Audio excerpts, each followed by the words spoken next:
নমস্কার বন্ধুরা, কেমন আছেন সকলে? আশা করছি আপনারা সকলে খুব ভালো আছেন এবং সুস্থ আছেন। চলে এসেছি নতুন একটা ভিডিও নিয়ে। আজকের এই ভিডিওটির মাধ্যমে আপনাদেরকে ঘুরিয়ে দেখাবো কলকাতার একাডেমি অফ ফাইন আর্টসের এই বিল্ডিংটিকে। চলুন তাহলে ভিতরে যাই আর আপনাদেরকে সবটা ভালো করে ঘুরিয়ে দেখাই।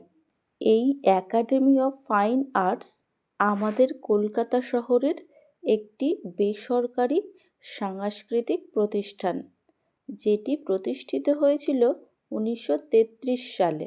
এর ভিতরে আর্ট গ্যালারি, অডিটোরিয়াম, সম্মেলন কক্ষ, আর্ট ক্লাস এবং একটি আর্ট মিউজিয়াম রয়েছে। শুধুমাত্র কলকাতা নয়, দেশ বিদেশের বিভিন্ন প্রান্ত থেকে শিল্পীরা আসেন এখানে।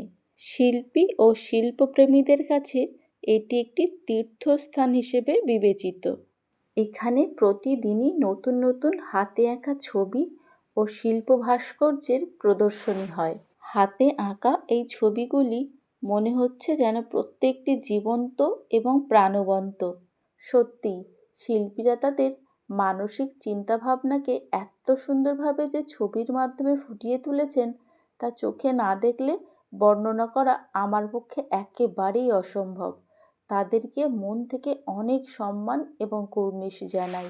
প্রত্যেকটি ছবিরই নিচে তার ডেসক্রিপশন দেওয়া আছে, কী ধরনের ছবি এবং কতখানি বড়। চলুন এবার অন্য ঘরগুলিতে যাই এবং সেখানে কি আছে আপনাদেরকে ঘুরিয়ে দেখাই। এই আর্টস বিল্ডিংটির নিচতলাতেই অনেকগুলি ঘর আছে। তার প্রত্যেকটি আমি ঘুরে দেখব এবং আপনাদেরকেও দেখাবো। তবে এই রুমটিতে এসে দেখলাম একটি ভিডিও চলছে, আর এই ভিডিওটির মাধ্যমে বিশেষ কিছু বার্তা তুলে ধরার চেষ্টা করা হয়েছে। কিন্তু কী বার্তা সেটা আমি ভালো করে বুঝতে পারলাম না। আপনারা যদি কেউ জানেন তাহলে প্লিজ আমায় একটু কমেন্টস করে জানাবেন, তাহলে আমিও বিষয়টি জানতে পারবো। আমি বেশ অনেকক্ষণ ধরেই এই ভিডিওটি দেখছিলাম এবং বোঝার চেষ্টা করছিলাম, তবে বিশেষ কিছু বুঝতে পারিনি। এই একাডেমির অডিটোরিয়ামের মঞ্চে মোহিত চট্টোপাধ্যায়, শম্ভু মিত্র, তৃপ্তি মিত্র, উৎপল দত্ত, অজিতেশ বন্দ্যোপাধ্যায়, এছাড়াও সৌমিত্র চট্টোপাধ্যায়ের মতো বিভিন্ন খ্যাতিমান নাট্যকাররা বহু দশক ধরে তাদের শিল্পসত্তা বা শিল্পী প্রতিভাকে তুলে ধরতেন। এখানকার প্রত্যেকটি রুমের সৌন্দর্য একদম আলাদা আলাদা রকমের। আপনারা যদি কখনো এখানে আসেন তাহলে অবশ্যই হাতে সময় নিয়ে আসবেন, কারণ প্রত্যেকটি ছবি দেখতে দেখতে আপনাদের অনেক সময় লাগবে এবং ছবিগুলো দেখতে এতখানি ভালো লাগবে যেন মনে হবে আরও কিছুক্ষণ সময় নিয়ে সেগুলোকে দেখি। এখন আমি যে গ্যালারিতে আছি সেটি কিন্তু সামনে থেকে অনেক বেশি সুন্দর।